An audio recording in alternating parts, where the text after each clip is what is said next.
جب آپ بغیر کسی وجہ کے خوشی محسوس کریں تو جان لیں کہ کبھی کہیں آپ نے کسی شخص کے لیے آسانیاں پیدا کی ہوں گی۔ اپنی انا کو قابو میں رکھو۔ اگر تم ہر روز کسی نئے شخص کے ساتھ جھگڑے میں الجھنا نہیں چاہتے، اگر پہاڑ آپ کو سخت لہجے میں جواب دے تو یہ مت سوچیں کہ آپ نے خوش اخلاقی سے کچھ کہا ہوگا، ایسا ناممکن ہے۔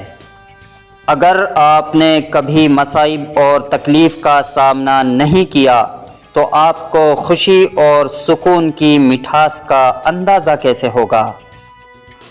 جب آپ نے گلاب کے پھولوں کے باغ کو ایک باغبان کے سپرد کیا اور بعد میں اس باغ سے ناگوار بدبو آنے لگے تو آپ کسے الزام دیں گے، باغ کو یا باغبان کو؟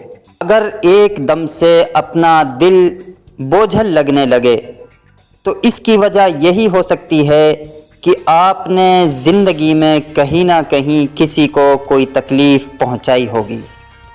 اگر لوگوں کی حقیقت کو پہچاننا چاہتے ہو تو ان کے ساتھ گفتگو کرو، ان کے الفاظ سے ہی تم جان سکو گے کہ وہ اصل میں کیا ہیں۔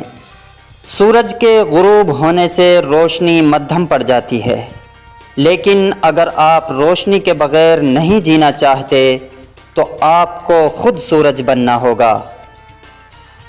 انسان بنیادی طور پر اپنے خیالات کا نتیجہ ہوتا ہے، باقی تو محض گوشت اور ہڈیاں ہی ہیں، الفاظ کچھ بھی نہیں ہیں۔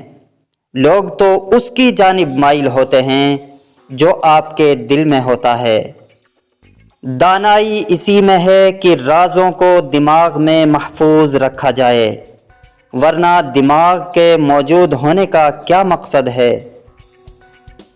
دوسروں کے لیے بھلائی کرنا اور جہاں تعریف کی ضرورت ہو وہاں تعریف کرنا آپ کے لیے مثبت نتائج کا سبب بنے گا۔ اپنے آپ کو اللہ سبحانہ و تعالیٰ کے حوالے کر کے تمام خطرات سے خود کو محفوظ تصور کرو، کیونکہ کسی کی بھی جائز دعا کبھی انسنی نہیں کی گئی۔ جب تم کسی کام کے آغاز میں جلد بازی سے کام کر لو تو تمہارا کام ادھورا رہے گا اور نتیجہ بھی درست نہیں نکلے گا۔ یاد رکھیں کہ کسی شے کے حصول کی دعا کرتے وقت یہ مت سوچیں کہ وہ چیز آپ کو جلدی مل جائے، کیونکہ ہم بہت سی چیزوں کی تمنا رکھتے ہیں، ان میں سے سب ہمارے لیے فائدہ مند نہیں ہوتی، بلکہ اکثر تو ہمارے لیے بربادی کا سبب بن جاتی ہیں۔ ضروری نہیں ہے کہ پھانسی کے تمام تختے لکڑی کے ہی بنے ہوں، عہدہ، مرتبہ اور دولت بھی پھانسی کے تختے ثابت ہو سکتے ہیں۔